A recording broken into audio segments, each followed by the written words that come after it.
Welcome viewers and listeners in Tobago, Trinidad and wherever you are in the world. I am Candice Jackson and you are watching a very special edition from Tobago Updates, where we are going to bring you coverage of the election of a new Deputy Chief Secretary in a special sitting of the Assembly Legislature today. Of course, you would have known it, or in case you have not been following what's been happening within our political space, last Thursday, Deputy Chief Secretary Watson Duke, a Sami man for Roxborough Argyle, he submitted his resignation for his position as Deputy Chief Secretary. And of course, this was following a very, very public spat between himself and the Chief Secretary, Mr. Farley Augustine. And as a result, there's going to be a special sitting of the Assembly today where they are going to be accepting the resignation formally from Mr. Watson Duke and electing a new Deputy Chief Secretary in accordance with the THA Act 40 of 1996. Now, it's been a crazy time here in Tobago. There's been a lot said. There's been a lot of questions. There's been a lot of confusion on the ground. And I mean, people are certainly looking forward to some answers. Now, for the show this morning, now we have our panelists, so that we're going to just have a little discussion the half hour before the sitting starts. The sitting starts at 10:30 this morning, and after which there's going to be a press conference by Chief Secretary Farley Augustine, where he is going to be able to answer some of the questions that's been floating around within our space recently about all the happenings. There is certainly a lot of questions that people have, and we are going to be seeking to get those answers. So just an idea of what the show is going to be like. So we're going to start off with our discussion. We're going to go into the sitting at 10:30. Then after the 10:30, we'll come back for some more discussion. And then we are going to go into the press conference. And of course, after that press conference, we'll round up with a little bit more discussion. So you're in with us for a long ride, and we hope that you can stick with us throughout. And we will bring you all the up-to-date information, of course, through Tobago Updates. Now, on set with us this morning, and joining us virtually, I should say, we have three esteemed guests in the form of Professor Patrick Watson, and he's an econometrician from the University of the West Indies. And then we have Dr. Shane Mohammed. He's a political scientist and, of course, no stranger to our studios. And we also have on line with us Dr. Indira Rampasad, and she is also a political scientist. Good morning and welcome to you all. Good morning. Good morning. Great. Now, I'm just get into the discussion, and I'm going to start with the question as to what's your view on all that's been taking place within our political space recently. And I guess I'll start with Dr. Indira Rampasad. What is your view on what's been happening between Mr. Duke and and Chief Secretary Farley Augustine? Well, it's an unfortunate turn of events, given the overwhelming support that they got from the electorate in December last year to run the Tobago House of Assembly in the Tobago House of Assembly elections. It's an unfortunate turn of events because what is coming across now is mayhem. It's confusion and chaos in the eyes of the population, both in Trinidad and Tobago and beyond, whoever is looking on. Basically, we are seeing split at two levels. We're seeing a split at the party level, where Farley Augustine was actually fired from the position of deputy political leader, and at the Tobago House of Assembly level, where Watson Duke resigned as deputy leader. So what we have here now, it was never a coalition, it was a unitary force going forward, but we are seeing cracks within that unitary force, and it certainly would not augur well for either parties, whether it's Watson Duke or whether it's Farley Augustine, and certainly not for the people of Tobago. Okay, on to you, Dr. Patrick Watson, Professor Patrick Watson. Now, what's your views on what's been happening, especially as it relates to economy? How will it affect our economy? Well, I am not sure what the effect on the economy will be. The Tobago economy is already not a very autonomous economy. I should tell you that. It's an economy that depends a lot on transfers from Trinidad. And the idea behind this group was to make the economy a little bit more independent of what is happening in the island of Trinidad. And it is from that point of view that I think this is a very, very unfortunate turn of events. But I want to be a little bit less economic, and I say why it is unfortunate. This gave a lot of hope, not only to the people of Tobago, but to the people of Trinidad, who thought that there was a possibility to break the that barrier that exists with the stranglehold of the PNM in the case of the both islands, and the stranglehold of the UNC and the PNM in the case of Trinidad. This looked to be a genuine third force, even if it only prevailed in Tobago. That is an important thing to have going for you. And the only other group that is likely to benefit from this is precisely the PNM. Now, the people of Tobago, people seem to forget that the people of Tobago have been traditionally non-PNM voters to a large extent. That goes back to the 1950s with Fargo and all of these. And I Yes. remember the first the Tobago House of Assembly was one that was won by the Robinson Group. Let me call it that, the DAC.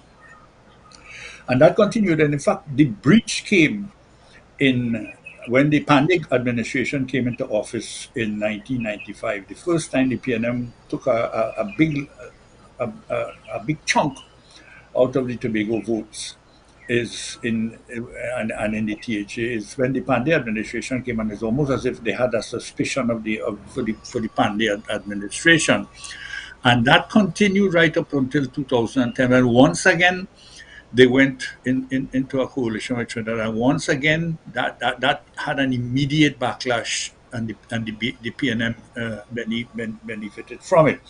So it's not that the Tobago is not like Trinidad, and people must stop Certainly thinking of not. it as Trinidad, where they are able and have shown in the past that they can vote against the PNM and can elect their own. And now what this has done, it has damaged the confidence of a lot of people. I can't speak for the people of Tobago. I don't have that blood in me at all. I am thinking like a Trinidadian here, and it has damaged the confidence that I have in the people of Tobago to do something that would make a big difference. And the only group likely to benefit from this in the short to the long run is the People's National Movement, and that is not something that I think is good for both Trinidad and and for Tobago.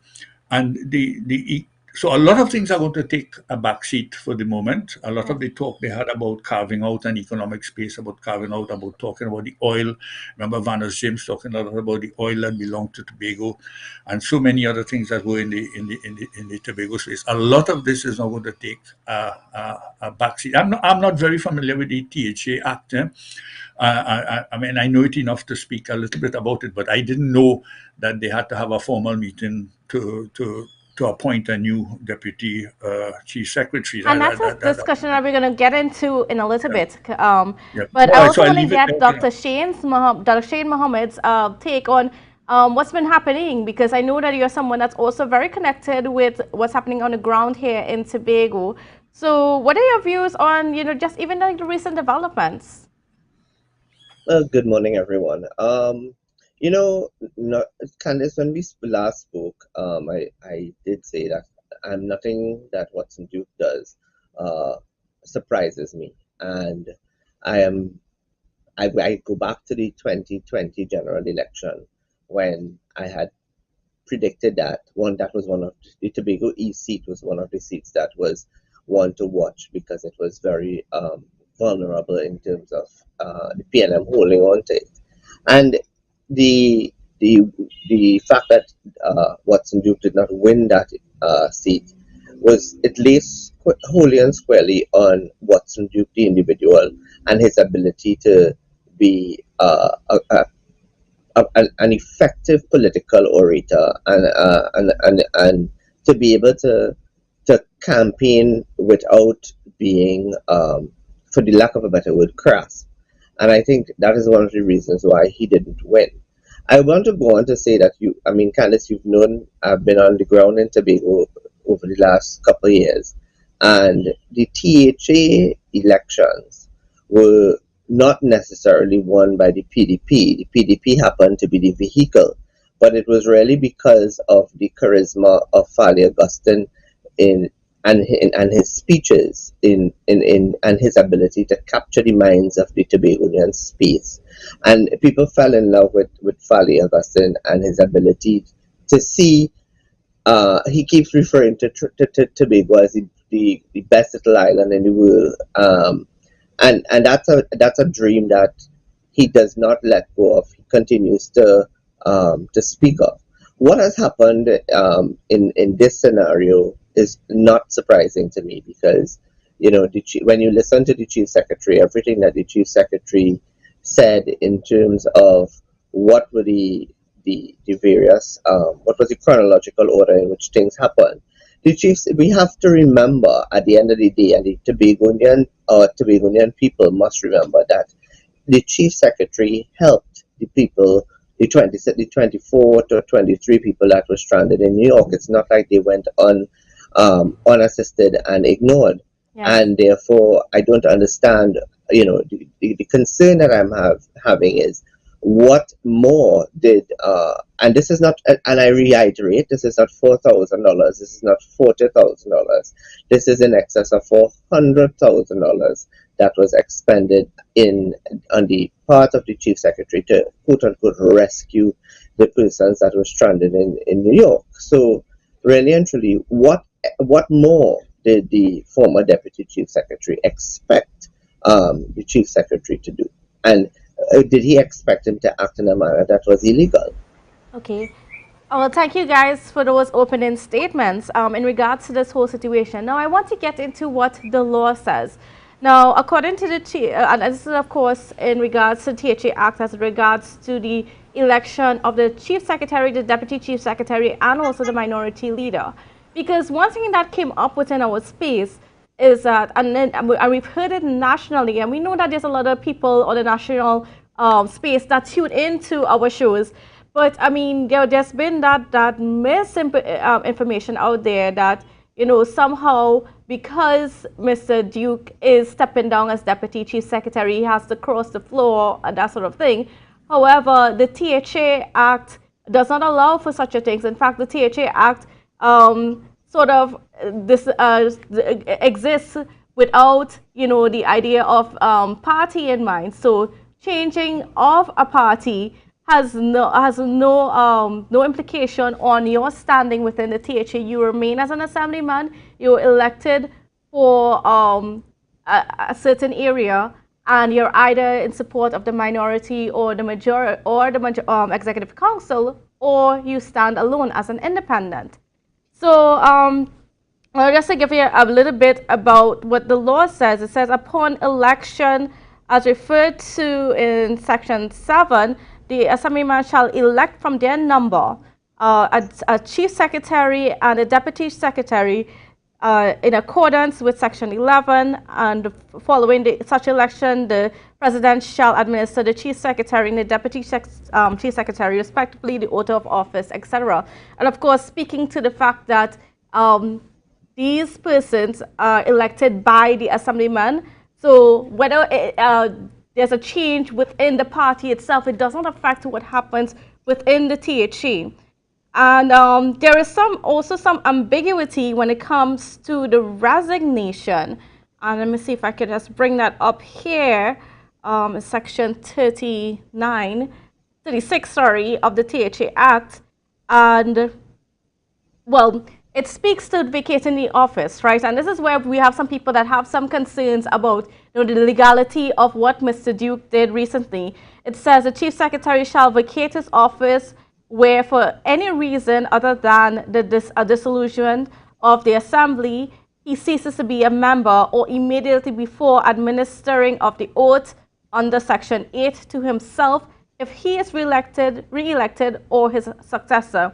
And further, Section 36(3) says the Deputy Chief Secretary, basically it falls within the same line. When any person is appointed or reappointed as Chief Secretary, where for any reason other than a dissolution of the Assembly, he ceases to be a member, where his appointment is revoked by the President acting in accordance with the advice of the Chief Secretary. Now, based on that's what's written within the THA Act, the letter or the move that Mr. Duke make on Thursday, his resignation. He wrote a letter to the Chief Secretary Farley Augustine, notifying him that he's resigning from that post as Deputy Chief Secretary. Within that construct, what did he do? Did he follow the right procedure? When it compares to what's spelled out here within the THA Act. And I will start with Dr. Rampersad first. Well, the question now arises as to whether he has the authority to resign. And also, he mentioned crossing the floor as an independent, which would mean, and certainly not in the Act, that there would be two minority leaders, each with one, with one member. The PNM has one there, as we know, because the elections of December was 14-1. And with him there now, there is another one. Now, the minority leader is appointed by the president. It's a person who commands the least amount of assemblymen support in the assembly. And they would, that crossing of the floor to become an independent, the question is whether he even has the jurisdiction to do that. Certainly doesn't seem so from the Act. So it's not only the resignation that is coming into question, the legality of the resignation that is coming into question. It's his announcement that he is crossing the floor. And this is putting, this is making the situation even more precarious, because while Farley Augustine may have been the front and the voice that attracted supporters, Watson Duke also, as leader of the PDP, was the one who would have strategized, would have been the chief strategist in that election to have won it so overwhelmingly. Note that in 3 years' time, the PDP came. The PDP came forward within 3 years as a force to be reckoned with, and as a force that the PNM had to reckon with. So it was a tie in the elections previous to December 21, and then there comes December 2021 and Watson Duke PDP, and I say Watson Duke's PDP because the PDP is Watson Duke PDP. It's his party predominantly. He founded the party. All the others would have come in at his behest. So this complicates matter considerably, that the leader of the party may not be in the assembly, because the whole purpose of the PDP is to gain a foothold in the Tobago House of Assembly. Well, I just want to make a small correction there, Dr. Rampersad. Mr. Duke would still remain as an assemblyman. He's just resigning from his position as Deputy Chief Secretary. Yeah, I understand that, but the question of minority leader, no. Okay. And the crossing of the floor is something we want to examine, and whether he has the jurisdiction to do that doesn't seem so. Okay, thank you. And Dr. Mohammed, what are your views on this matter?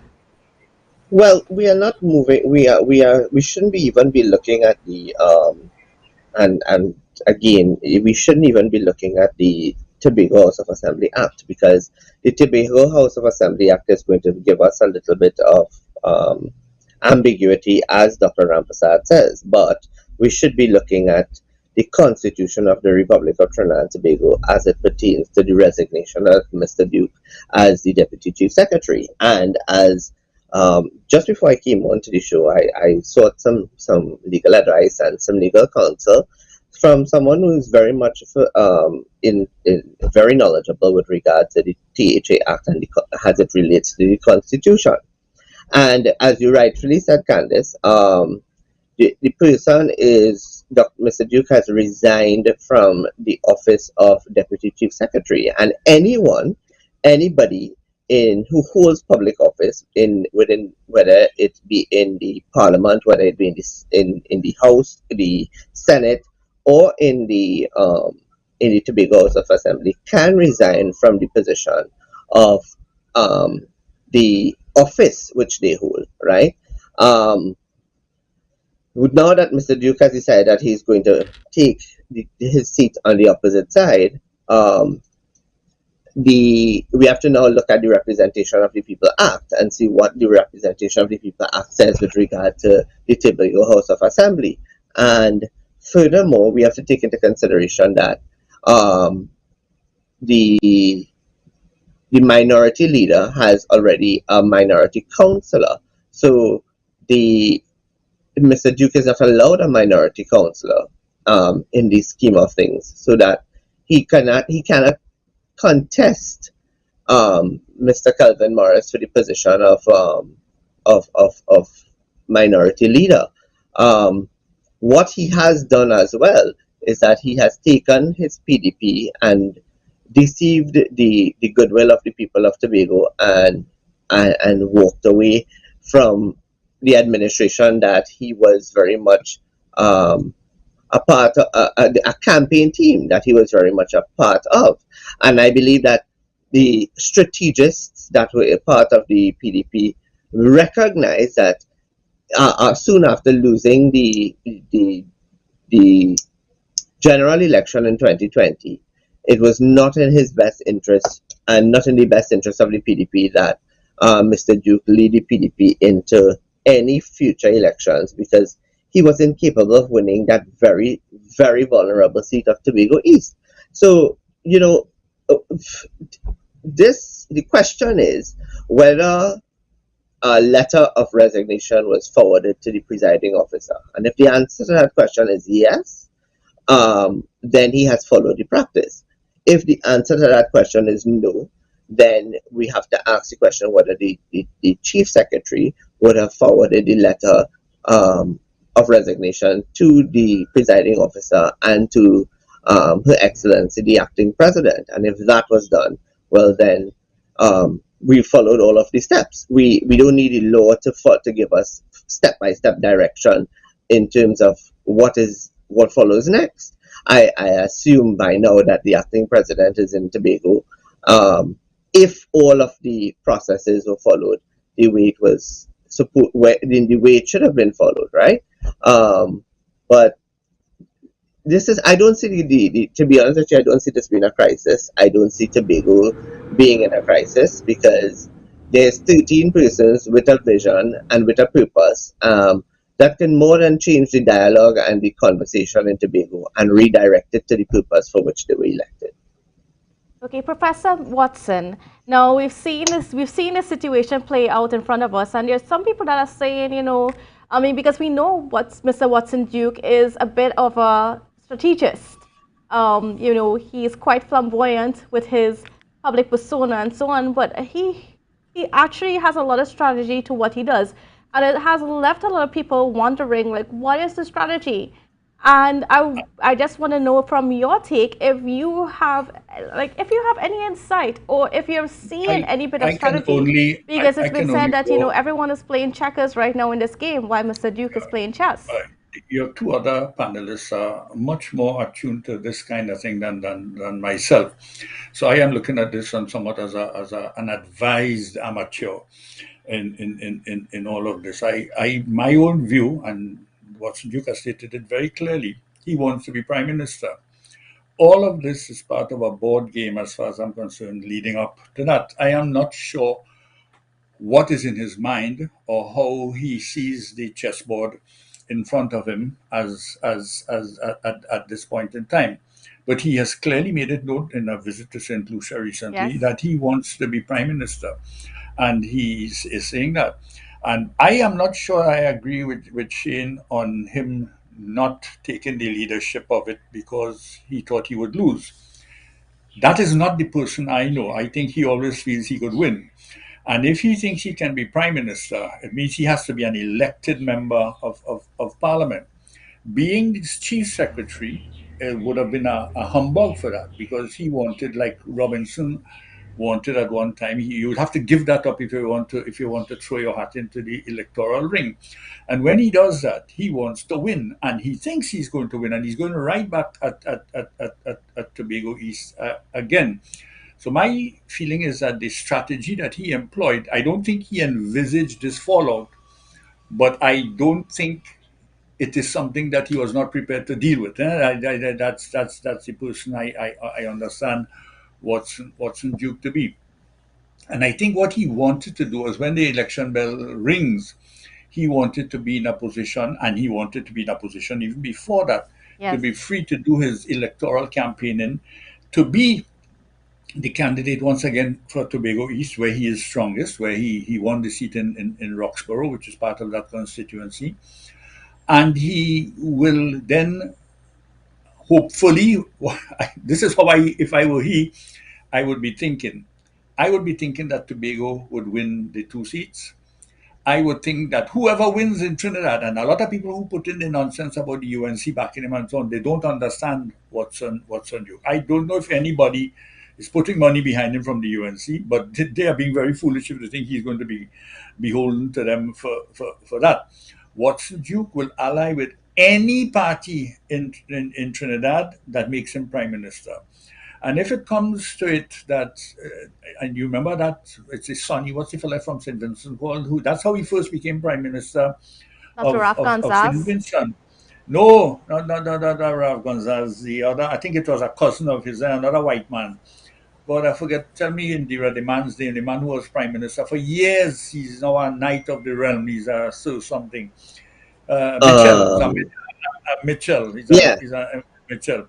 He was prime minister of Saint Vincent and the Grenadines in the beginning, because he won the seat of Kairaku, or one of these a small seat, Keith and that Mitchell. is exactly Mitchell is the man. No, it's But not it's Keith. Grenada. It's Grenada. It's not St. Vincent and it's Grenada. Grenada, Anyway, Professor Yes, Watson. I think you're talking about Grenada. yeah, Not anyway. St. Vincent. St. Vincent is Ralph No, Gonzalez for the longest. Keith Mitchell. All right, you go and look it up. I There am was a quite Mitchell. sure There was a it's Mitchell there's a Mitchell in St. Vincent, and it's not Keith Mitchell. Keith yes. Mitchell is the Grenadian. Anyway, it doesn't matter. I am telling you that there's this gentleman, whether it's Grenada or St. Vincent, but I'm quite sure it's St. Vincent, who became Prime Minister of St. Vincent because he held on to one seat, and the one seat made the difference. In the case in Trinidad, I am predicting that the thing, as it has been in the last two election calls, in particular in the 2020, is going to be quite close. So whoever adds in Sir Tobago, James Mitchell. so James Sir, Mitchell, that's the man. That's the man. Sir James All right. Mitchell. Yeah. Anyway, yes. So that is how I think he has been reasoning. Now he has launched a group in Trinidad. I am not sure where that will go. It may go, but it certainly will not go very far now. At this until this mess is cleared up. But prior to that, it looked like it could have meant something. But the PDP winning in Tobago still remains a very strong possibility.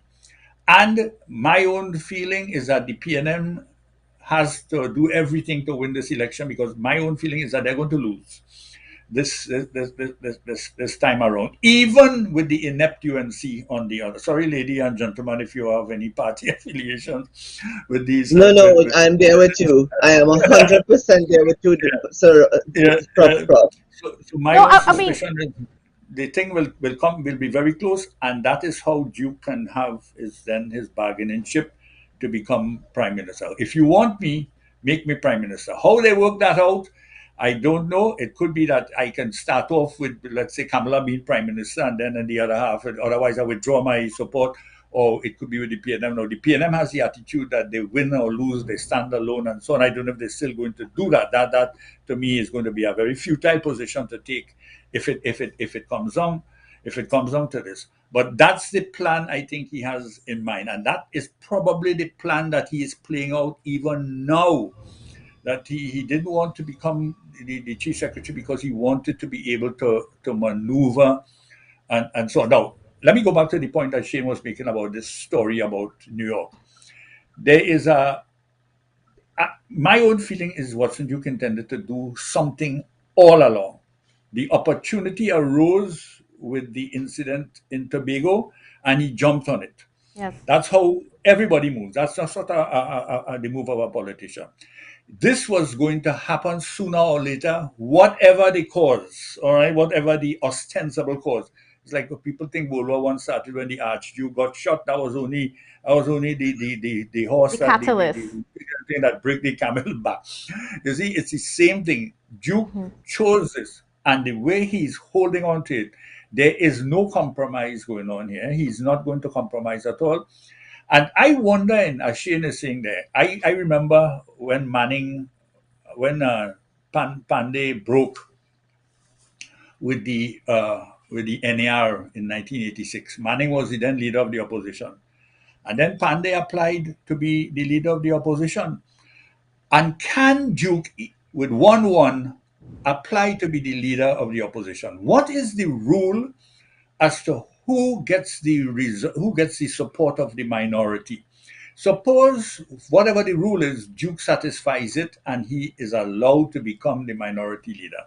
I see nothing impossible based on my own understanding of the Constitution of Trinidad and Tobago, based on the little I understand of the Tobago House of Assembly Act, why Duke cannot become the leader of the opposition, let's call it that, in Tobago. In Because local parts, yeah. Yes. Well, he's one opposing we one. we saw that Mr. Duke also said that he's not going to be siding with the PNM. He's just going to remain as a standalone.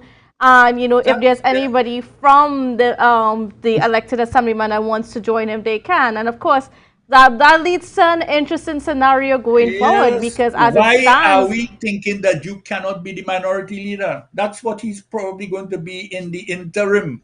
He's going to be the minority leader. Let's see what happens. we'll definitely see what that happens.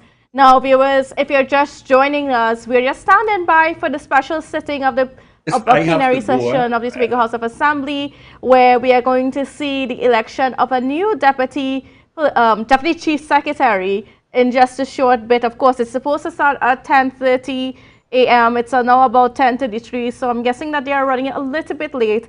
And of course, this sitting is happening at the Shore Park complex, because right now there are some works on renovation works there that are being taken place at the Assembly Legislature building. Now, as we're standing by getting ready for that, there were some interesting points that you raised there, Mr. Watson. And I mean, that's of course, we've seen recently that Mr. Duke has been out the country and talking to some interesting people. We saw him speaking with Mr. Al Sharpton. He was in St. Lucia. I'm not too sure if he's still in St. Lucia. Actually, we were not quite sure if he'll be there this morning. But of course, we're waiting to see what the outcome is. What's the strategy behind going outside and then making these alliances? Because it seems as though Mr. Duke is making alliances with key people outside of the country. What does that say about his vision going forward? And I would like both Dr. Shea Mohammed and Dr. Rampasad to just weigh in on the matter. Okay, so Prof. Watson, I agree the implications for this is wider. It's much wider, and it's speaking to a general election in 2025. And there will also be a THA election in 2025. There will be two elections, THA elections every 4 years. So I believe it's going to be in 2025 as well. And Watson Duke, I agree also with Professor Watson. He wants to be kingmaker. And we have to keep in mind what President Robinson was able to broker with 2 seats coming from the DAC in 1995. And that 17-17-2 dynamic where the UNC got 17, PNM got 17, and Tobago had 2, which President Robinson came in. And I believe brokered the presidency. Now, Watson Duke wants to be prime minister. Made no bones about that. How can he be prime minister with there being only 2 seats in Tobago? It's through an alliance. It's through an alliance with one or the other of the major parties in Trinidad. That's the only way he's going to be prime minister, and that is the reason why he also relinquished the chief secretary position. Professor Watson is right about that. So he has a broader vision, and that broader vision included internationalization and regionalization of his party and himself. He is profiling himself, and hence the overtures to Al Shapr, what's his name? Sorry, the St. Lucia trip, and he is going to go around. He also came to Trinidad and said he's going to paint Trinidad green with the PDP. Shane, I don't think we should underestimate Watson Duke in any respect and think that all the support in Tobago is for Farley Augustine. It's not. The polls are showing they are split. There is a lot of support still for Watson Duke. There's support for Farley. The party is split, unfortunately, for them because the only one coming out smelling like a rose, and this is the PNM. So the question which will arise now, and like I said, Watson Duke is a strategist. There would have been a party strategist, yes, but Watson Duke himself is a strategist. He's also a strong man, and he doesn't take defeat lightly. So, like I said, he mobilized in 3 years, was able to gain 14 out of 15 seats in Tobago. And don't think that that is an impossibility in the future, because he goes for the jugular and he's going to go for it. This internationalization and regionalization drive he's on currently is part of that process. Thank you. Dr. Mohammed. I think we're giving too much credit to the individual because of his background. We have to take into consideration that Mr. Duke is before the courts, and if the sexual offences registry comes into play, then he becomes a sex offender, and we cannot forget that there are things about issues that Mr. Duke is facing from a legal point of view. Watson Duke wanting to be Prime Minister of Trinidad and Tobago is laughable, because we have to take into consideration the dynamics of the politics in Trinidad. We have Gary Griffith with the National Transformation Alliance. We have Mrs. Prasad Bisessa, who is holding on for dear life to the leadership of the UNC, even if she has to die with it. And then we have to take into consideration what is the future of the leadership of the People's National Movement. And if the leadership of the People's National Movement changes in the run-up to the 2025 general election, then there's also that very different dynamic there, depending on who is the leader of the PNM overall. I also think that we have to look at the personality. I had the pleasure of interviewing the minority leader, Mr. Morris, and Mr. Morris is extremely personable, and he's also a man on the ground, and he is very much determined to make a difference in terms, and put aside differences where he can, in terms of building and putting Tobago forward.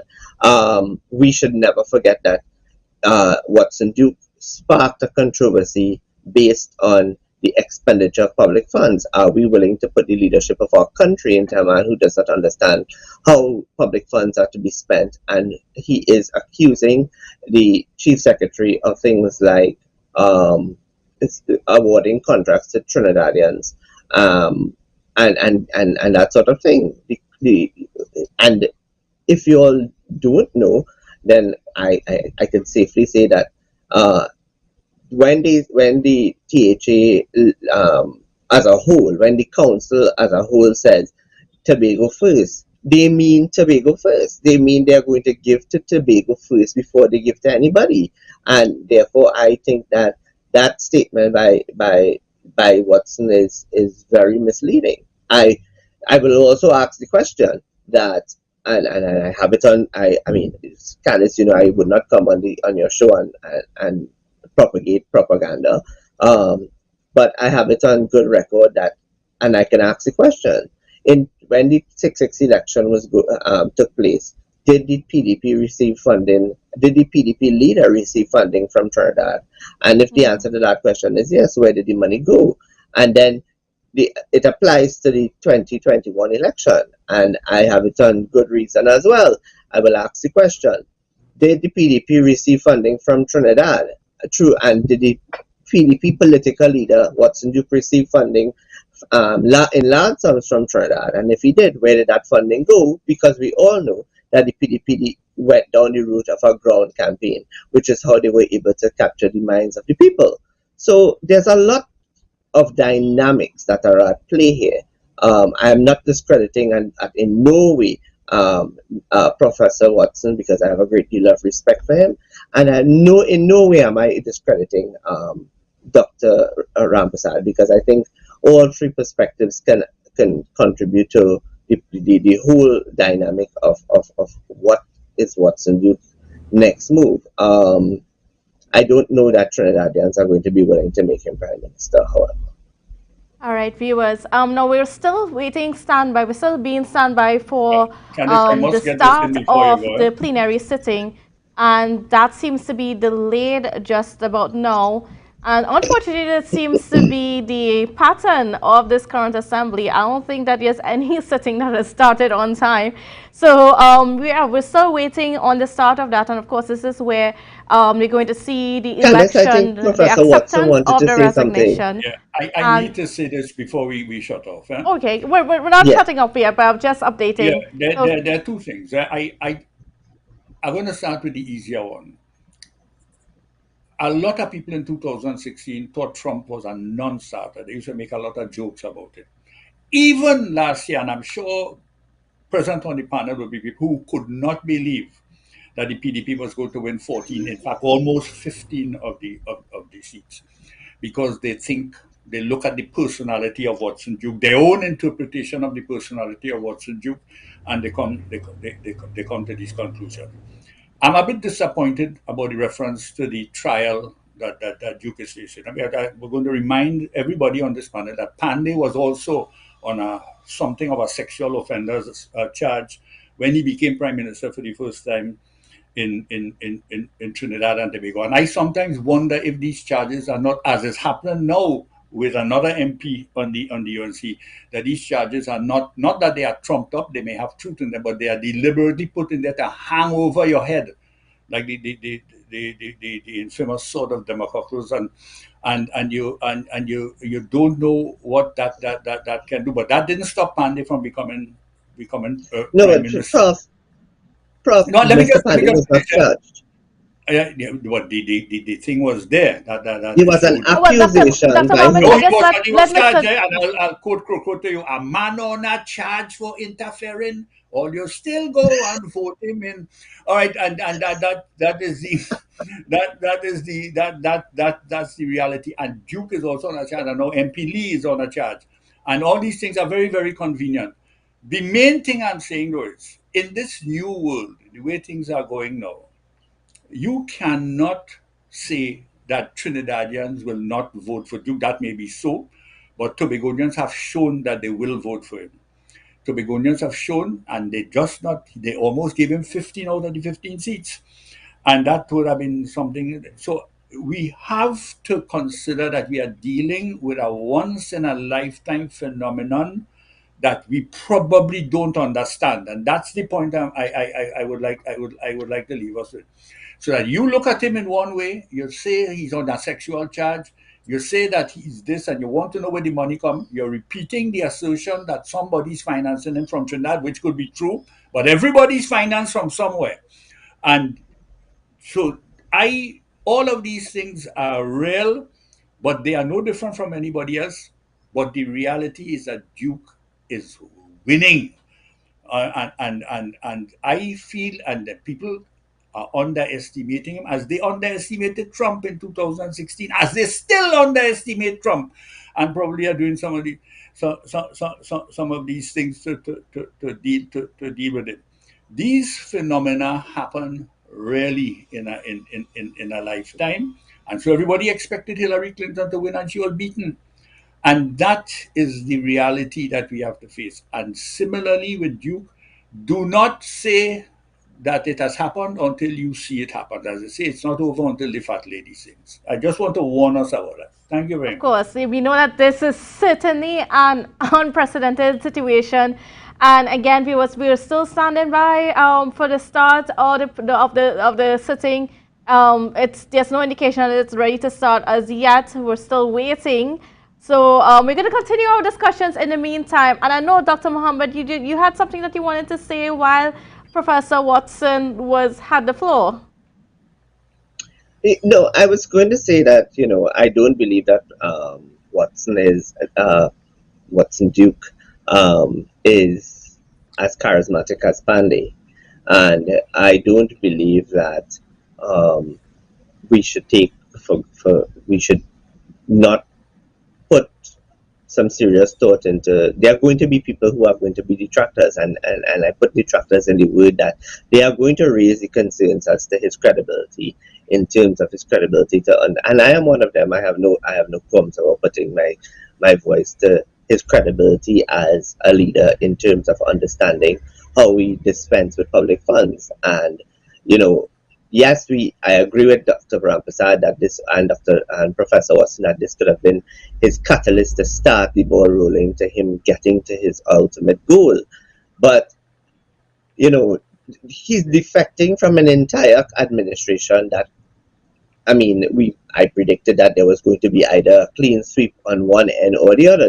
In the pendulum, Candace was going to swing either one way or the other. Okay, Dr. Mohammed, I guess start.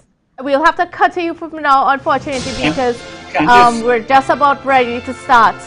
So, viewers, we'll take you straight into the special sitting of the Assembly Legislature taking place at the Shore Park Multicultural Complex at this time.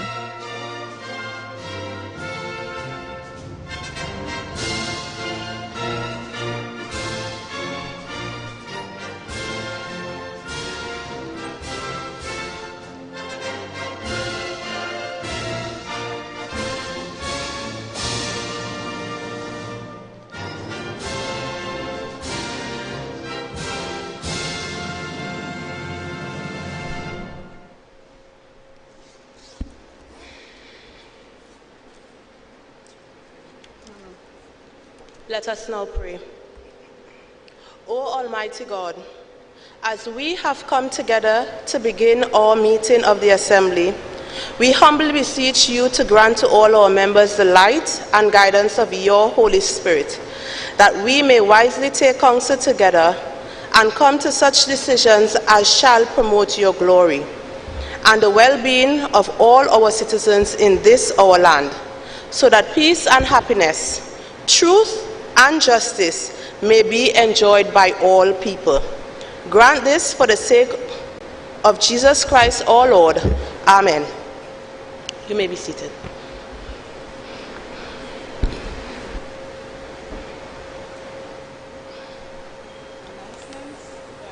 Officer. Announcements by the presiding officer. Honorable members, I have received requests for leave from today's special sitting from Councillor Tashia Boris and Assemblyman Trevor James. Members, the leaves are granted.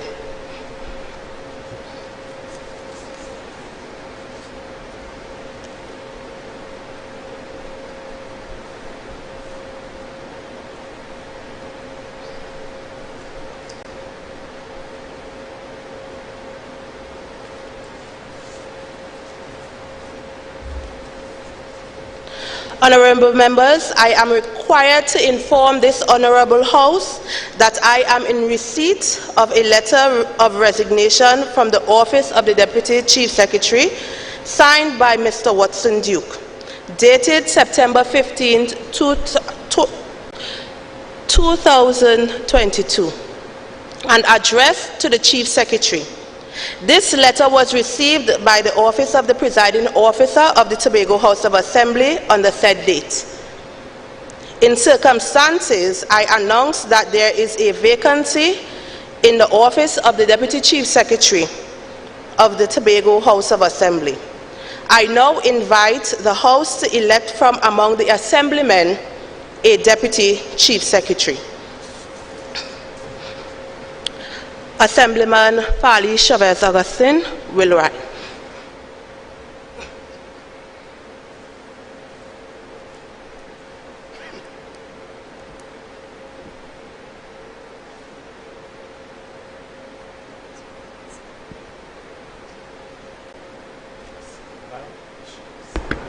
Madam Presiding Officer, I wish to nominate for the position of Deputy Chief Secretary, Assemblyman Dr. Faith B. Israel.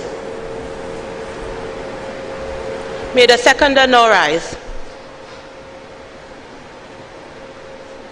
Madam Presiding Officer, I stand to second the nomination of Dr. Faith B. Israel as Deputy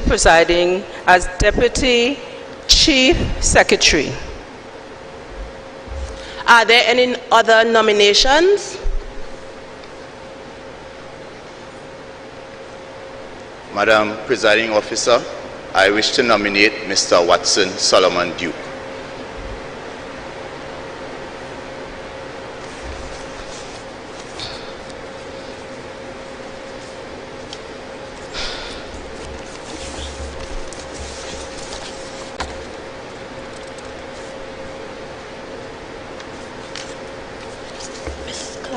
Delia, one moment, please.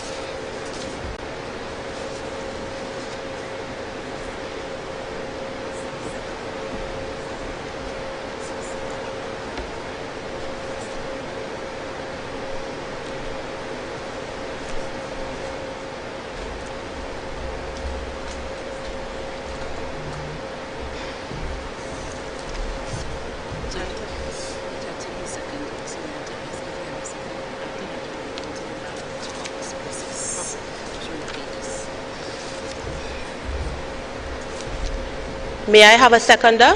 Will the seconder now rise? Madam Presiding Officer, I beg to second the nomination of Mr. Watson Duke as Deputy Chief Secretary. Madam Presiding Officer, on a point of order, the election of Deputy... On a point of order, the... Excuse me, I'm on my feet. Member? On a point of order, Madam Presiding Officer, the election of a Deputy Chief Secretary can only be held among the elected members of the House. I agree. The seconding of this election can only be done by that of elected members of this House. Unfortunately, Ms. Petal Daniel Benoit is not an elected member of this House.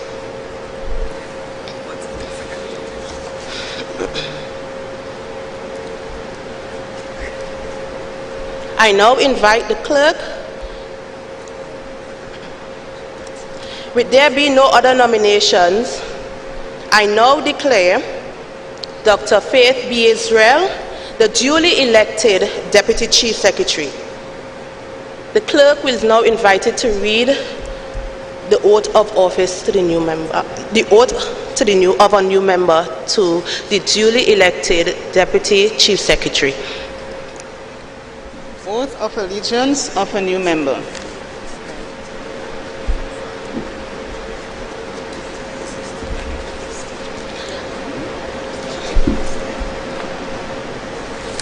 Assemblyman Dr. Faith B. Israel, provisions would be made for you to travel to Trinidad to receive your oath of office from Her Excellency Paula May Weeks.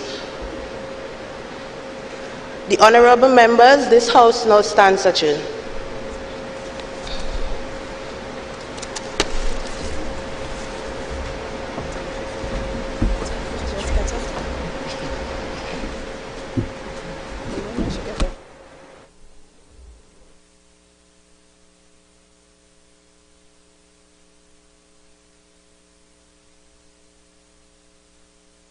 Okay, welcome back to our program. Now, we just saw in the less than 10-minute sitting of the special sitting of the Assembly.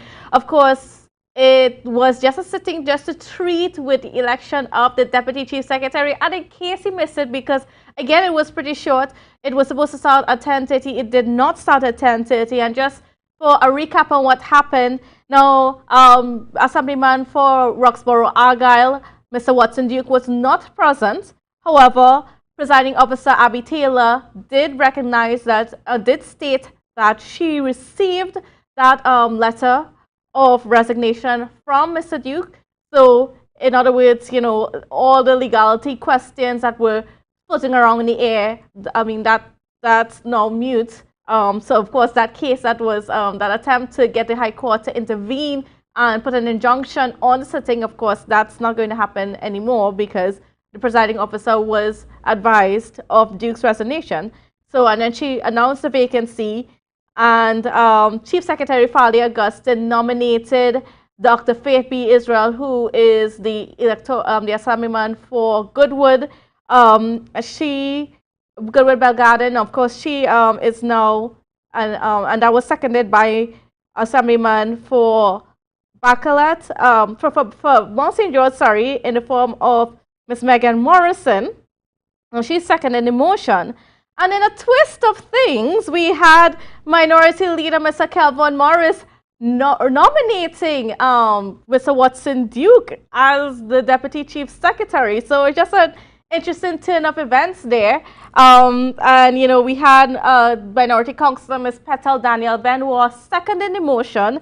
However, it was noted by Chief Secretary Farley Augustine that only elected members of the House have the authority to make for those elections to do the seconding for such positions within the assembly, which the presiding officer acceded to, and then declared Dr. Faith B. Israel as our Deputy Chief Secretary. So we have Dr. Faith B. Israel as our Deputy Chief Secretary. Of course, this was the prediction by many people within our space, and we see it as so. Dr. Faith B. Israel, she was a minority councillor on the previous assembly, administration of the assembly, and now she stands as Deputy Chief Secretary. Of course, she has been with Mr. Farley Augustine and Mr. Watson Duke throughout, and she is the only other member within that executive council that has any sort of experience within the THA, albeit on the minority side of things. However, congratulations, of course, goes out to Dr. Faith B. Israel. She is our new Deputy Chief Secretary. And yes, like I said, all the questions that we had about what was happening, I mean, the legality of Mr. Watson Duke, of course, that was all laid to rest, because we saw that Miss Abby Taylor did say that she got those the letter of resignation. Okay, so I think we still have Dr. Shane Mohammed as well as Dr. Indira Rampasad online with us. And, you know, I'm going to start with you, Dr. Shane Mohammed, your reactions to what happened today. No, I will give way to Dr. Rampasad. Okay, I want to give way to Dr. Rampasad. Okay, we'll start with Dr. Rampasad. Shane, that's very kind of you. Thank you. You know, interesting turn of events that it would be the minority leader to nominate Watson Duke. And I don't think it was because he wants him to be the deputy political leader by any stretch of the imagination. Watson Duke has been a force to be reckoned with, and he has been a thorn on the side of the PNM. So it's a way in a farce, and to embarrass him, because knowing very well that there was no other assemblyman who was going to second it, okay, the nomination. And Watson Duke resigned from the position. You resign from the position and you renominate him, knowing very well there's no one to second it. So I think it was a deliberate attempt to embarrass him publicly, that it didn't have someone to second his nomination. Now, the question of not having someone to second his nomination is another issue, because the assemblymen are not going to immediately go on the side of Watson Duke, because they hold positions, they hold salaried positions now in the Tobago House of Assembly. They were elected, and to go on the side of Watson Duke, meaning that they too would resign, or they couldn't cross the floor. So they couldn't be there. How could they have been there to nominate him?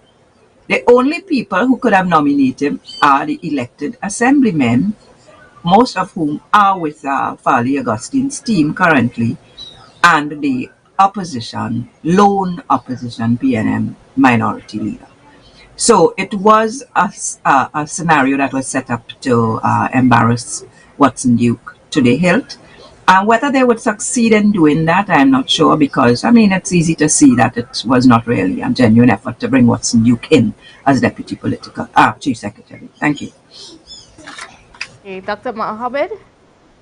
I see it a little bit differently to Dr. Rampersad, and with the greatest of respect to her, I don't think it was I don't think it was a deliberate attempt to.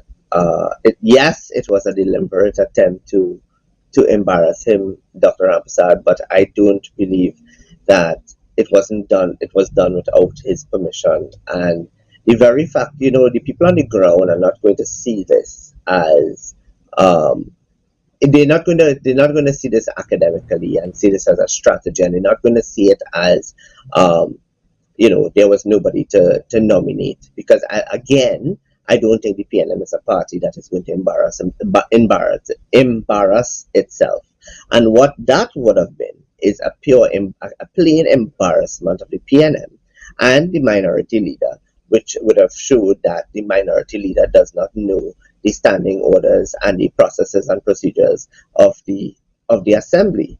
Now, I don't believe that Kelvin Morris for 1 second is someone who doesn't understand, because he would have gotten his advice and his for today he would have gotten his advice and his how he should act and what he should do and all of that, in terms of, they would have counseled at the PNM level to get to where they did today. So I don't believe that the minority leader didn't know what he was doing. Do you think, Dr. Mohammed, that Mr. Morris wanted to see if there was going to be any member from the other side, from the Executive Council, that might have supported Mr. Duke as Deputy Chief Secretary? The thing about it is, you have to remember that there are people who are sitting in the Executive Council that renounce their membership to another political party in order to be to come together in the interest of Tobago, right? And for it is my understanding that the Tobago Forward's political party has not been dissolved, and it is still an active political party in the records of the help me, Dr. Rampersad. EBC. Okay, yeah, the EBC. Thank you. Yeah, so it's not a dead party. It's not a party that has been dissolved and is not active. It can be reactivated. From I just got off the phone with someone who would know, and so that's one. Two, I don't think that Mr. Morris intentionally embarrassed himself. I think that it was a strategy to try to see if the party could have gotten to shake I did not say he embarrassed himself. No, I didn't say you said he embarrassed himself. No, I didn't say you said he embarrassed himself. What I am saying, it was a strategy, and listen carefully to what I said. I said I believe it was a strategy to embarrass Watson Duke. Watson Duke will hardly ever make overtures to the PNM to nominate him when he just resigned from the position. Watson Duke is diagonally, vehemently opposed to the PNM. He would not want a PNM minority leader nominating him there. It was, and I agree that it may be a decision taken by the PNM, by the council. Morrison is not acting on his own behalf there. He acts on behalf of his party, right? He's a party representative. So he acts on behalf of his party. What I am saying is the whole strategy was to embarrass Watson Duke, knowing very well that there was nobody else to second it, to show that he had no support in the assembly. That was what it was about, nothing more than that. My question would be, why did Mr. Morris not even give a chance to perhaps someone else within the assembly to second the motion? Because he should have known that, Ms. Patel Dania Benwa, the minority councillor, does not qualify to be a part of the election. So it was a carefully planned strategy. So they didn't want him to be Deputy Chief Secretary. That nomination was a farce. It was designed to embarrass Watson Duke. But I don't think they would succeed in doing it, it's exposed. I think it's exposed. I am also of the belief that it has the potential to embarrass the minority leader, and for people to say to the I minority agree with leader that that. you didn't know, what you're doing in the people's house. You're doing a pack of nonsense, right? No, no, And he is that's entitled to nominate. He is entitled to nominate. He cannot say who will second and who will not second. So whether he will be embarrassed is a different question, because he did what he can do as a sitting assemblyman, minority leader. He and he didn't could have to have, be a minority leader. Any assemblyman could have nominated and Dr. Rampersad, he elected could have assemblyman. also, in the Okay, interest of the People's National Movement's credibility, he could have also chosen to stay quiet Right, and because he he is didn't. So supposed the to, strategy was to embarrass. He didn't know it but they very embarrassed well. on both levels. The councillor didn't have the authority to confirm. No, Watson Duke is not embarrassing this in the least. Watson Duke he didn't do I this. think the Watson Duke didn't ground, want to be I deputy chief. He resigned.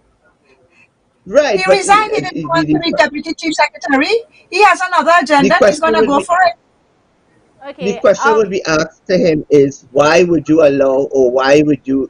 He now has a responsibility to come out and say, I never sanctioned that. Okay, well, I want to move on But in the discussion towards we have Dr. Faith he B. Israel doesn't. now as our Deputy Chief Secretary. Now, I just want to get No from you, surprise. both of you, and we'll start with Dr. Rampersad first. What are your views on, having Dr. Faith there in that position now, going forward?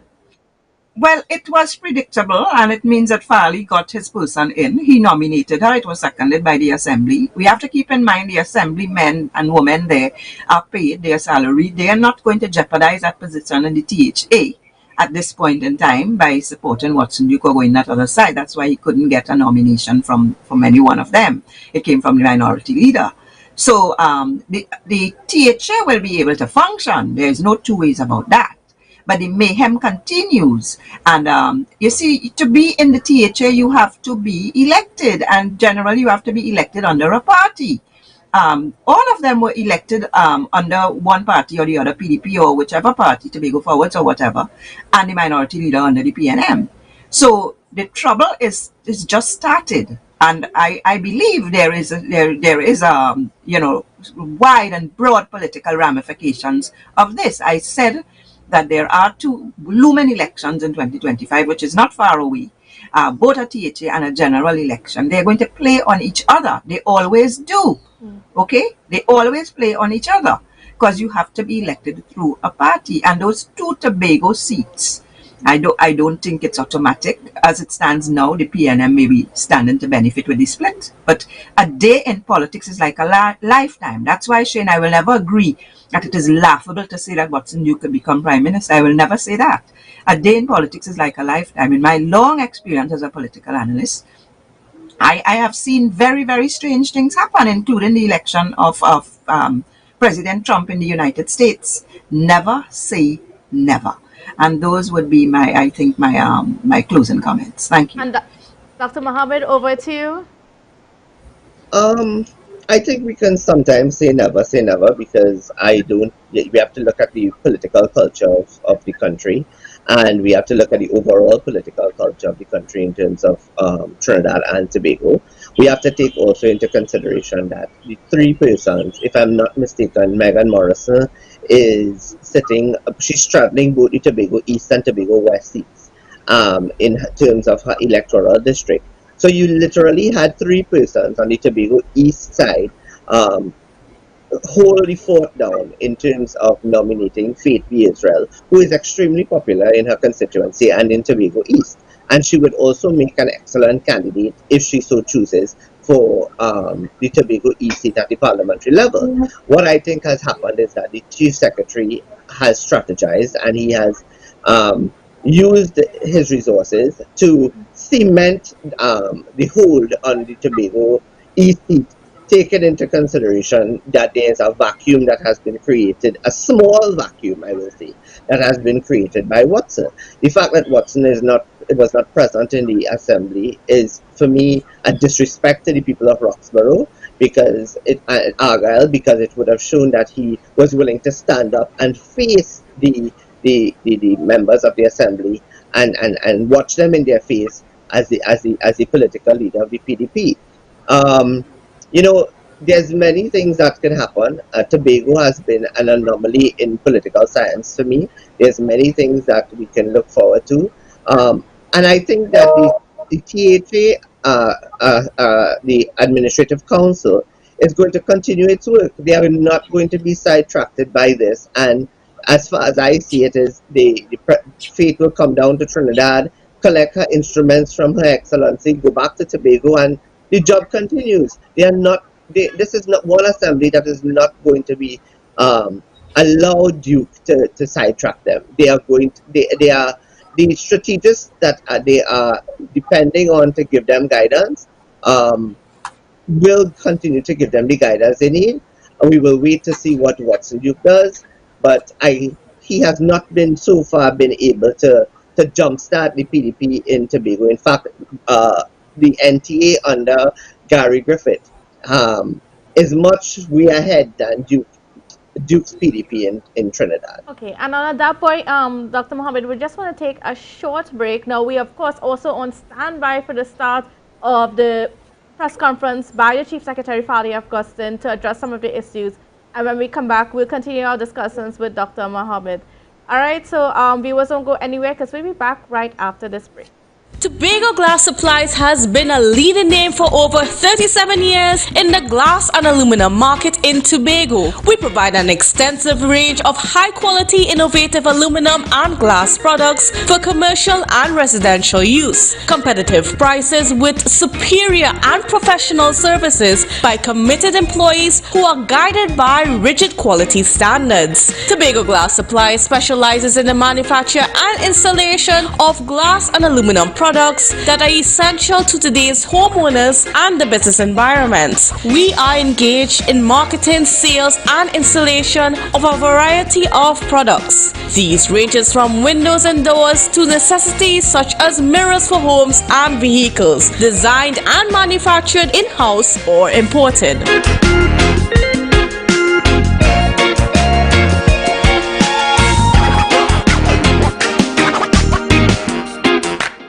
The best place to stay in Tobago is at Thorns Place, with rates starting as low as 200 TT. Call or WhatsApp 745-7306 or 682-8676. We are located uptown Scarborough, 5 minutes away from the port. Remember, at Thorns Place, our aim is to make your stay safe and affordable.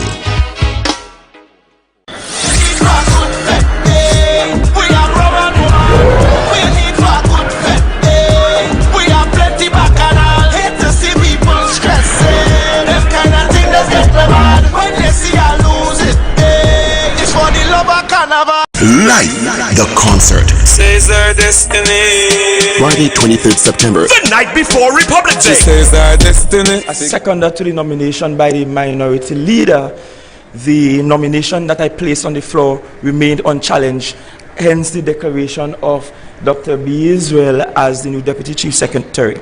Secondly, I wish to point out that I have been very deliberate in my communication with the media and with the public. In fact, since this debacle started, I gave one press conference, one radio interview, and one newspaper interview. That's all I gave. My silence, which I treat as being golden, I think was absolutely necessary to ensure that the business of governing Tobago did not get muddied with all of the back and forth. And I did not think that the back and forth was necessary, given some of what we're hearing in this space are unfounded. Well, all of what we're hearing in this space is really unfounded. Just to make some things clear, number one, I have not been to the EBC, certainly not as yet, but I have not had any visits with the EBC or meetings with the EBC, either in person or by proxy, and I needed to make that clear. Secondly, I wish to use this platform to categorically denounce and deny some extremely wild allegations that I have seen made by the now former Deputy Chief Secretary with regards to collecting bribes or collecting monies elsewhere.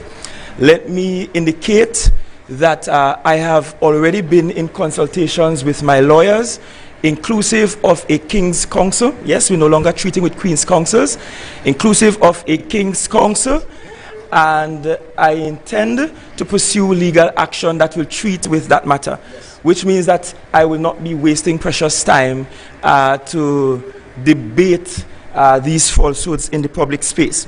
Thirdly, after the oath of office is taken, because Dr. B. Israel is only the Deputy Chief Secretary-elect, after the oath is taken, I will be in a position to issue a release that will indicate how we will treat with the responsibilities that were previously assigned to that of the Deputy Chief Secretary. Because Dr. B. Israel will retain her secretarialship of the Division of Health, Wellness and Social Protection, in addition to the title of Deputy Chief Secretary. But there are some extremely critical areas that the Office of the Deputy Chief Secretary was charged with managing that has to be managed post-haste, one of which includes the matter of Tobago's autonomy, which we are seeing is resurfacing now in this upcoming parliamentary session. I am in a position to advise that I have taken on, and that's what past participle, I have taken on as some advisors in the space, and I can tell you these advisors are gratis for the most part, meaning that they're not charging me any money or the Tobago House of Assembly any money. In this space, Mr. Hochoy Charles, Miss Ingrid Melville, and Mr. Alan Richards, who I have been meeting with and who have been giving me some advice, in particular with the matter treating with autonomy. And almost immediately, that grouping will expand to include all voices.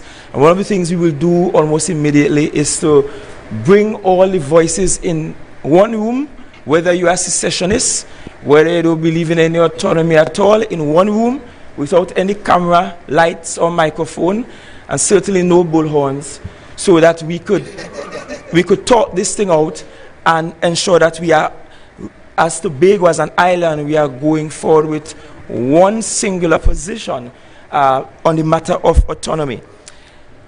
Let me also bring to your attention the fact that a lot of what you see in this space, all of these noises, are actually sponsored noises, and I have not just reliable information, but irrefutable evidence that a lot of this is sponsored by those who do not want to see me bring before the Tobago public matters concerning the audit report, which I will be delivering to the people of Tobago come Thursday.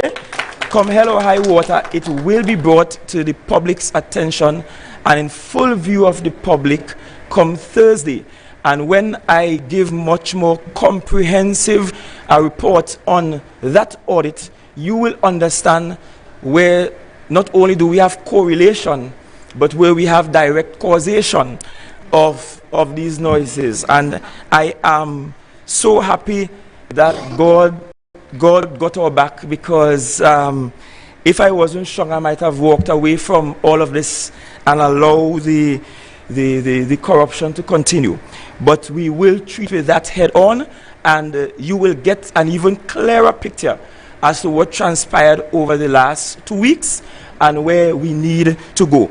So again, just to reiterate, one, I have not been to EBC, nor has anybody been to EBC on my behalf.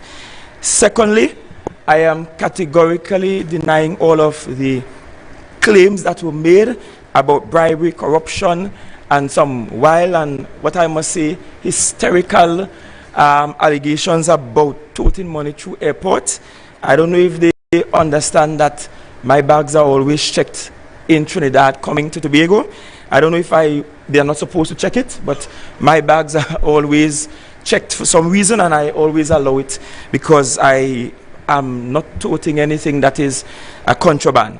Thirdly, subsequent to the oath of office, you will get a release about how we will dispense with the responsibilities associated with the office of the Deputy Chief Secretary.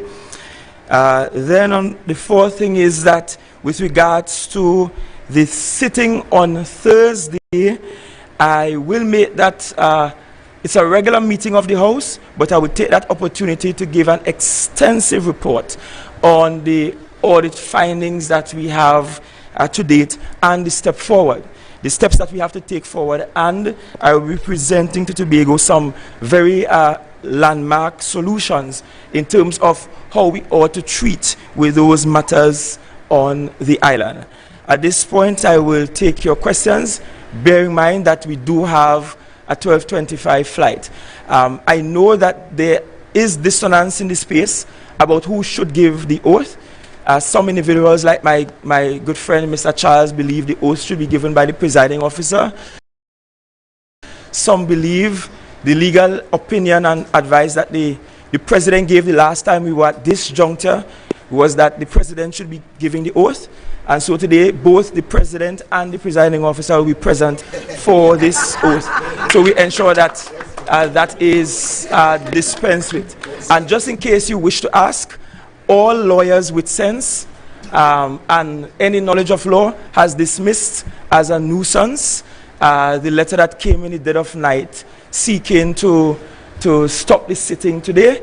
If those lawyers had any grounds to stand on, they would have gone to court bright and early this morning to seek injunctive relief. And the fact that that did not happen tells you that they are making an argument for form over substance, which holds no water when it comes to law. So, questions? Mr. Chief Secretary, just wanted to know from you, is this the end of the PDP? And my other question, in terms of Mr. Duke, because you said that you intend to take legal action, is it that you already have prepared or sent off a pre-action protocol letter? The pre-action protocol letter is being prepared as we speak. The full video clipping of his presentation on the 15th, along with an official transcript, was done, and the lawyers are preparing the documents, and when that is done, you will certainly have a copy of same. As for your first question, I will hope that you direct that to the chairman of the party, Dr. Sean Ned.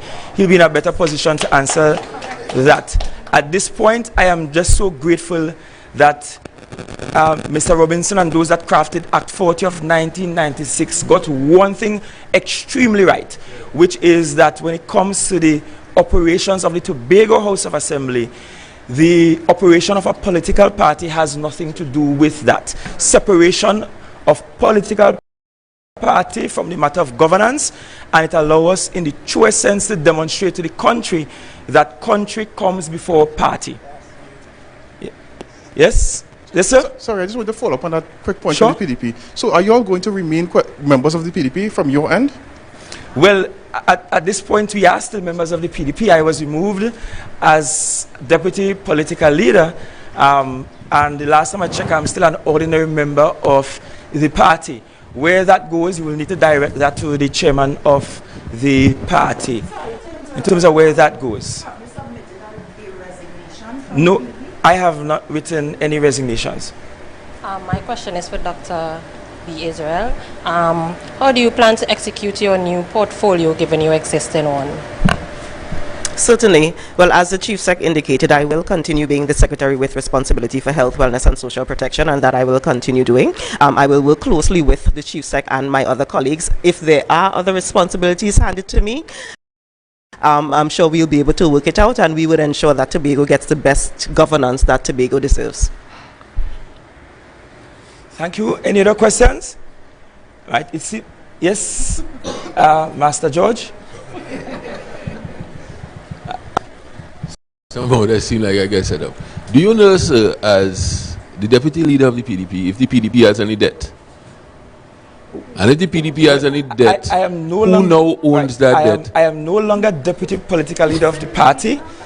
Based on the party's constitution, the deputy political leaders are appointed by the elected political leader, and he exercised that right at the last National Executive Council meeting I attended.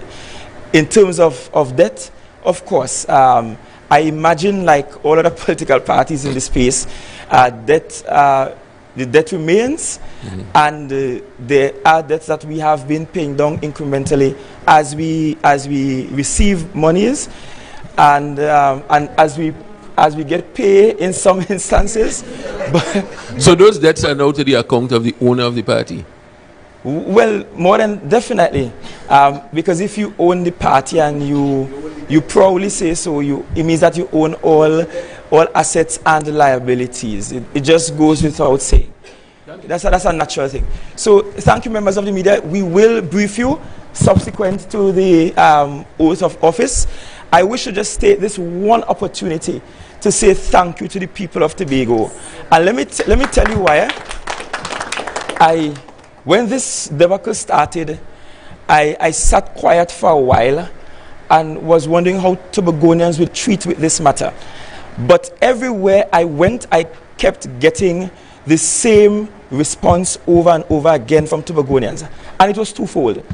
On one instance, they were saying two words, stay strong.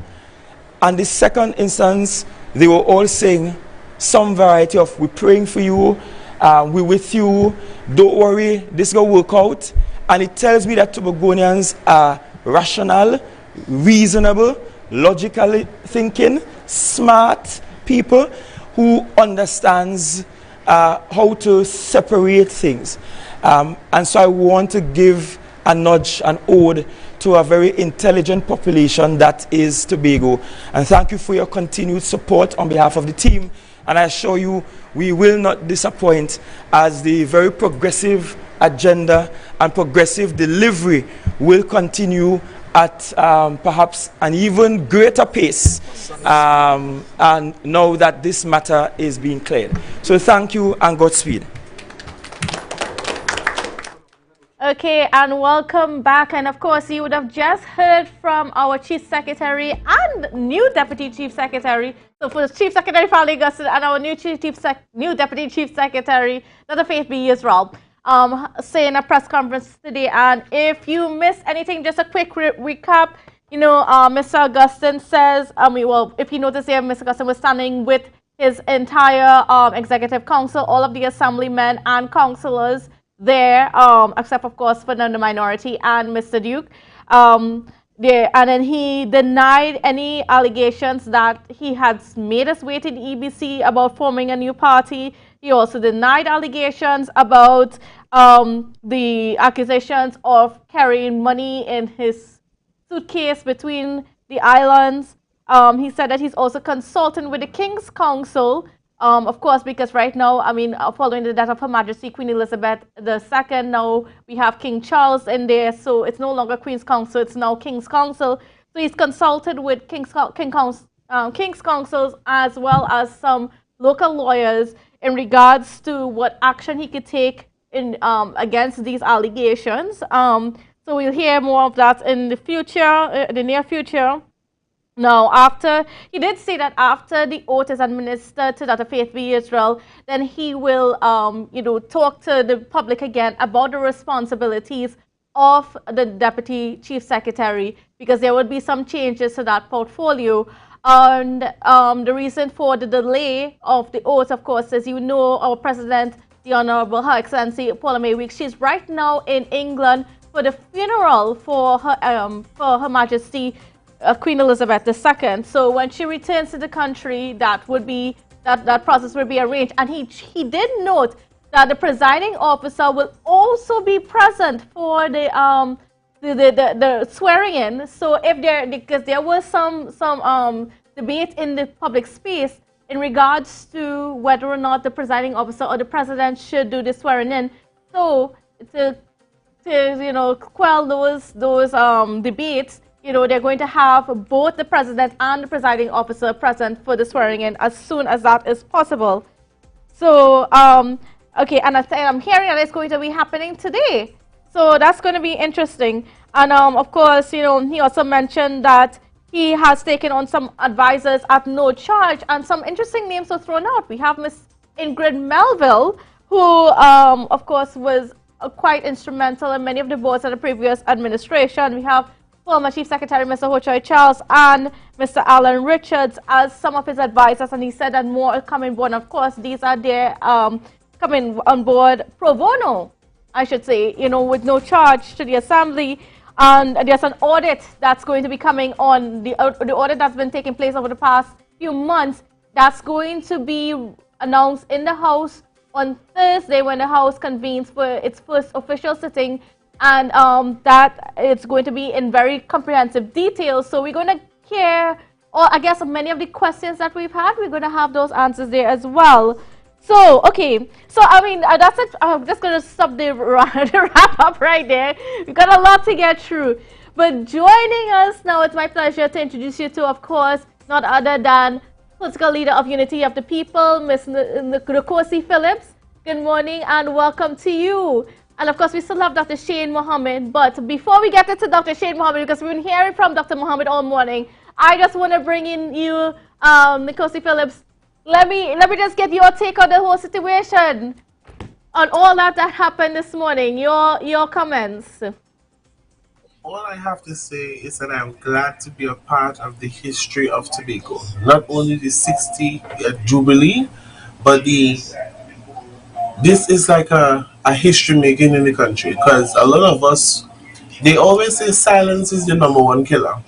And what Farley Chavez did by playing the silence card, it actually played out in its favor today, and that was extremely well.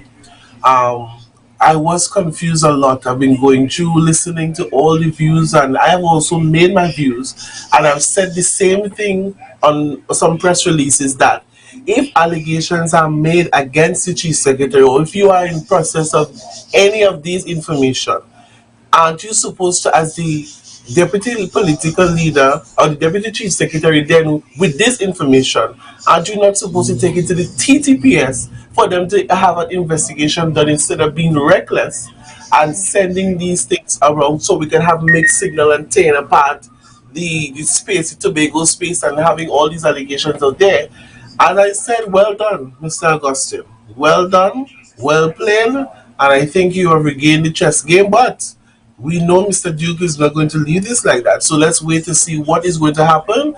But at least Tobago now, yes, Tobago now has a little comfort as to now seeing what has been done, and some of the questions that they have in the air has been played out. But let's see what goes on from here. Okay, Dr. Mohammed. So we just heard from our Chief Secretary. Now, Phillips just said, well played, Mr. Chief Secretary. Would you agree with Philip's statements?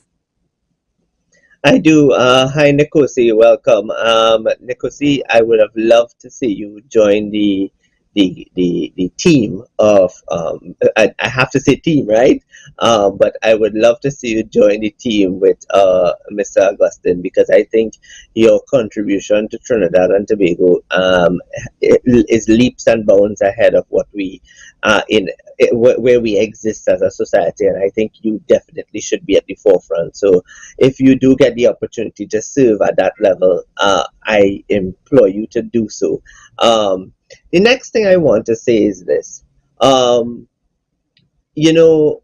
There's this, he bandied about, and I agree with the Chief Secretary that there was this banding about of corruption on the part of the Chief Secretary. And I remain with my questions to whether or not the PDP received funding from friends from Trinidad and through Mr. Watson Duke, and it never reached the ground, right? That is something that is very real. I agree with Nkosi that it was very well played on the part of the Chief Secretary, and there's a lot of people, even the panelists, my colleagues and my seniors said that we must not underestimate Watson Duke. Watson Duke is not in the category of Basil Pandey, nor is he in the category of Patrick Manning. But when their political destinies came to an end, there was nothing that they could have done to regain it. And we have to take into consideration, people clearly tend to forget very easily.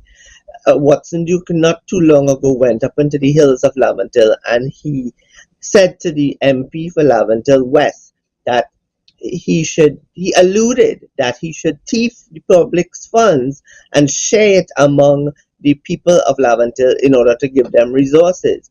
And that's a statement that is on record. That's a statement that was published on the visual media, and that alone says that if we are not living in the life in the time of Robin Hood, and we live under a constitution, and we live in a time where we crave, I will say the word, we crave integrity in public office, and we crave politicians, and we have a yearning for politicians who are about servant leadership and not about thieving what is in the public's purse and taking what is in the public's purse.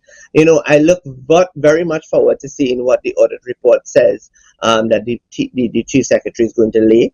I maintain that I have been in Tobago. I have been on the ground in Tobago. I understand the politics of the people of Tobago. Nkosi, you hit the I wish you were with me on earlier when I was getting a little bit of opposition from my seniors. But the fact remains that we had 3 persons within the Tobago East constituency that moved the motion for Dr. Faith B. Israel to become the Deputy Chief Secretary. And that for me is a solidification of Tobago East, and holding on to Tobago East, taking into consideration the large portion of Tobago East that the Chief Secretary is responsible for. So I think... I want to pause you right there, Dr. Mohammed, just take a pin. And I just want to bring Nkosi in for a little bit. Now, Nkosi has been one of those people that you have been calling for these audits and calling for the results. I mean, because we've been hearing for the past few months, we thought that we would have had the results for this audit earlier up in the year. But of course, the Chief Secretary explained that they needed a little bit more time. And then we had the announcement today that audit within within the THA is going to be explained in detail in the House on Thursday. What are your reactions to this announcement? Well, I think a fair is fair. When you say something, it has to be done. But now that we get a response from the Chief Secretary, I am in waiting and hope that it does not become we get Thursday and it's next year Thursday. So, with all fairness, let's give him until Thursday and let's see a detailed report. I'm hoping that also that we could get a copy so we could also peruse the document to make sure that what is in the report, it is not just used as a tool against the former administration in the debate, but at least persons like us on the outside can channel it into the report and give an understanding, because not everybody understands the big words and the big political abbreviations. So I'm glad that he cleared that up. I'm glad that now the space of Tobago understands where we're heading now, and that as he said, they can now move forward, and they can now move forward, and they can now move forward. Hello? Okay, Hello? Yes, Nkosi. Oh, sorry. Yes, they can now move forward by doing the work of the people of Tobago. I think that means that the distraction was what we had as the Deputy Chief Secretary before. So let's see how it goes out, and I'm awaiting this report so Tobago could actually see what is the alleged corruption. Now, one thing before I go, you remember we keep on hearing a number of things that the former administration have done, and persons will get locked up from since the beginning of time, where we keep on saying the treasury have no money, but we're seeing a lavish amount of spending.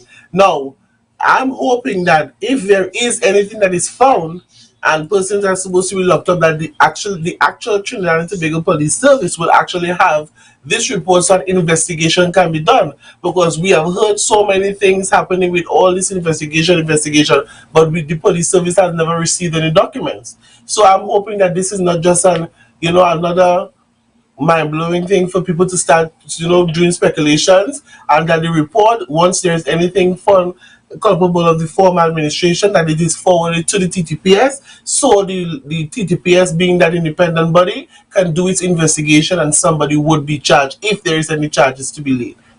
Are you comforted with Mr. Augustine's comments that where he dismissed all those allegations when it comes to transmitting money large sums of cash between the islands, because that was one of the allegations that that Mr. Duke made last Thursday. At the end of the day, still, he has the right to seek legal advice and legal counsel and to do pre-action protocol, whatever he has to do. But still, I think the public needs that explanation. And if he is advised and can chart a way of explaining or responding in a way that person is not just depending on, oh, you're seeing King Council and well, that's yes, that is your right.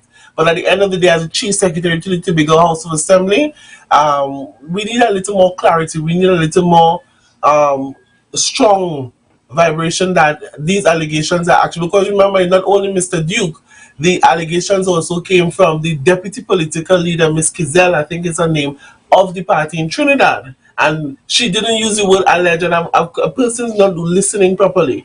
She didn't use the word alleged. She said information came to them and they did not do anything. They stood by you. And if you listen, she never said anything about alleged. So I think it is within his rights. Allegations are made against him. But if the public wants more clarity, he have the right to do so, or he can seek legal counsel and take it from there. But at least we keep on hearing a lot of legal counsel and current the court, and nobody's before the court. So let's see what happens and what plays out in this matter. Okay, well, we're getting near to the end of our show, but I just want to bring in Dr. Mohammed a little bit. Now, Dr. Mohammed, the one thing that you've been saying consistently over the past few days with this whole situation is that there is no crisis. And, Tobagonians can have faith within the current construct of the Executive Council going forward. And we saw that the Executive Council came out in full support of the Chief Secretary just a little bit ago. And I just want to get your views and just want you to elaborate a little bit more on just the strength that was shown today. Candice, when we have a scenario where we had to go through before we got to 14, and I'm saying we as a citizen, in my capacity as a citizen, when we went through the 6-6 debacle and we saw that the PNM under Tracy Davidson Celestin was unwilling to compromise and unwilling to put country first, we had to go through 1 year of maintaining that ground support and trying to find a linkage, or always trying to find a linkage between the government and the quote-unquote opposition, when in fact all parties were equal.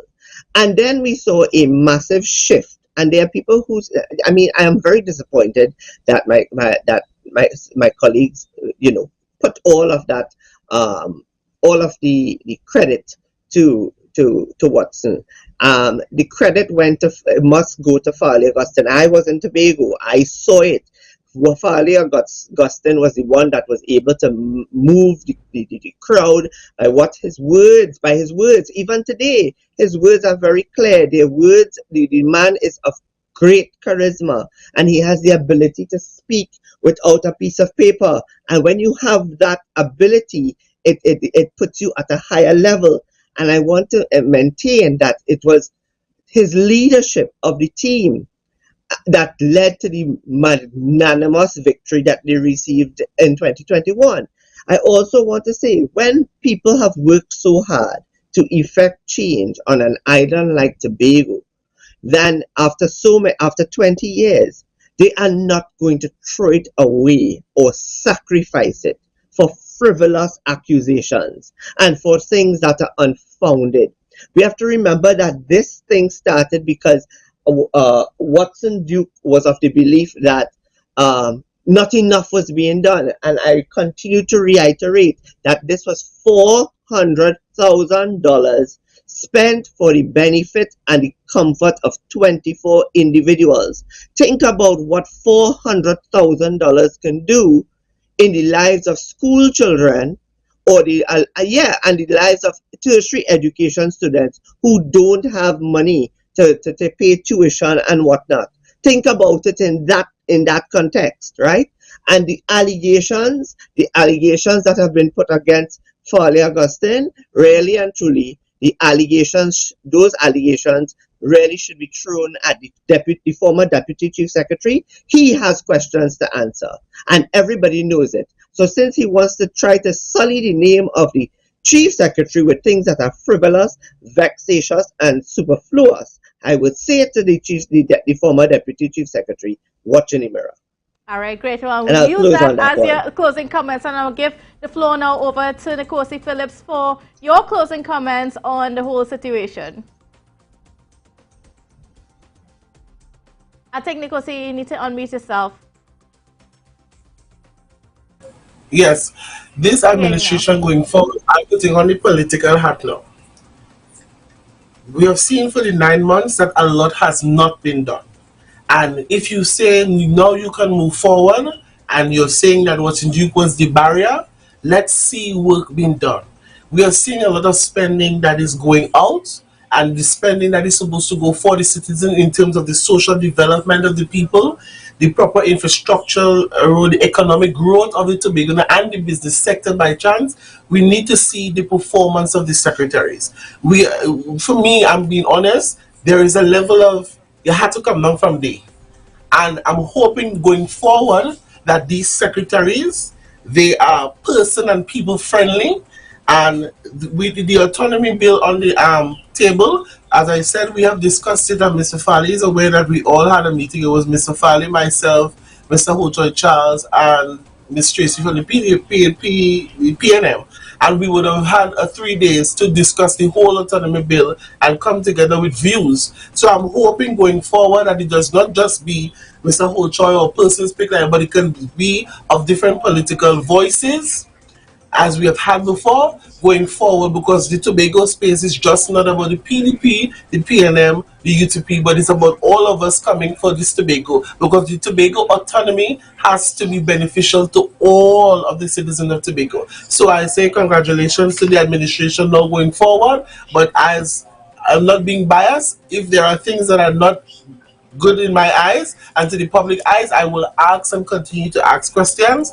If they are doing good, I will support them going forward, which that we are all supposed to do, and that is all I have to say in regards to that. Okay, thank you so much, Nkosi Phillips, political leader of Unity of the People, and of course we had Dr. Shane Mohammed, and then before him we had Professor Watson and Dr. Rampasad. We want to thank you all, of course, your viewers, for being here with us and staying locked on to this very special edition as we bring to you all that's been happening in regards to the election of a new Deputy Chief Secretary. And of course, congratulations go out to Dr. Faith B. Israel, and we look forward to seeing what happens within our space as she takes on the role as Deputy Chief Secretary. Now that's it from me, Candice Jackson. Have a wonderful, safe and productive day.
I take after you. And if we see you saying I like you the hype man, and you telling me I like hype. So let's get your comment on what took place this morning, Mr. Duke, with the election of Dr. Faith B. Israel.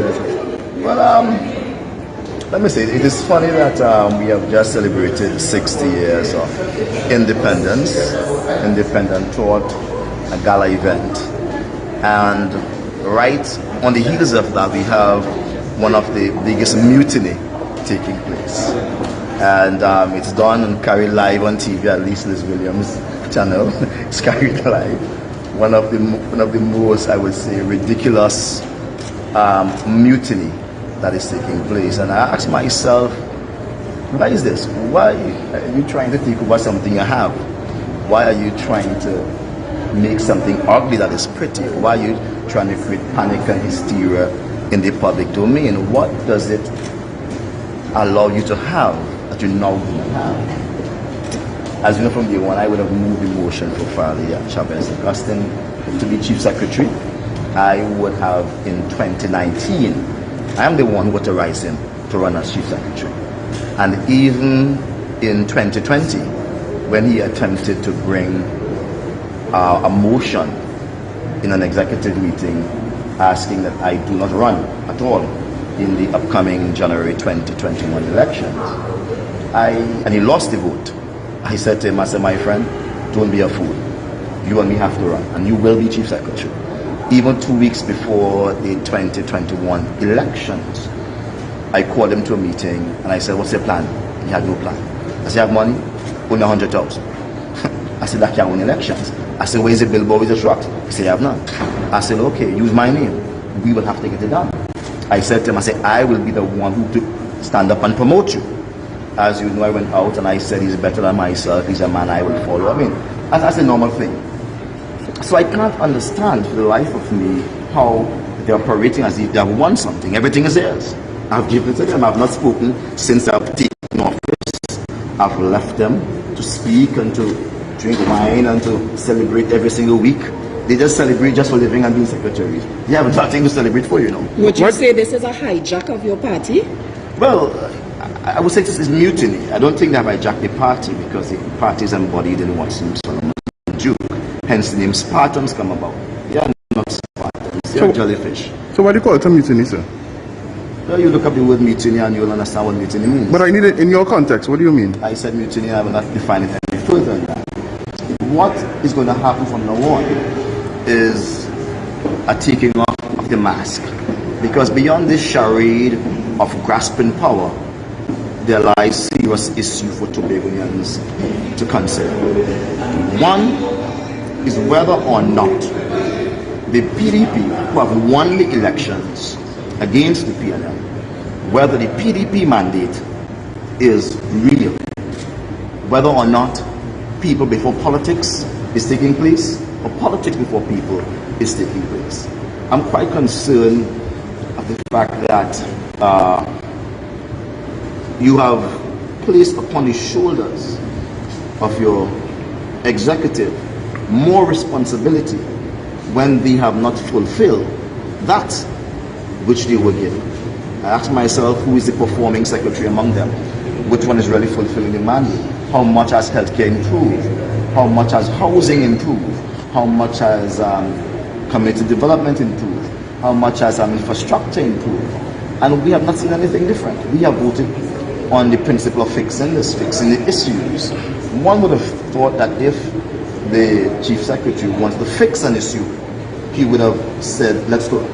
Mr. Duke, during your previous statement, you made a point. You said you're not surprised. You knew Mr. Augustine. Could you elaborate on that statement? Because you would have selected him to be chief secretary, but now you say that you're not surprised. You expected such. Could you elaborate on that statement? Well, let me say that's what a different day. I have an entire day for that, and you'll be invited.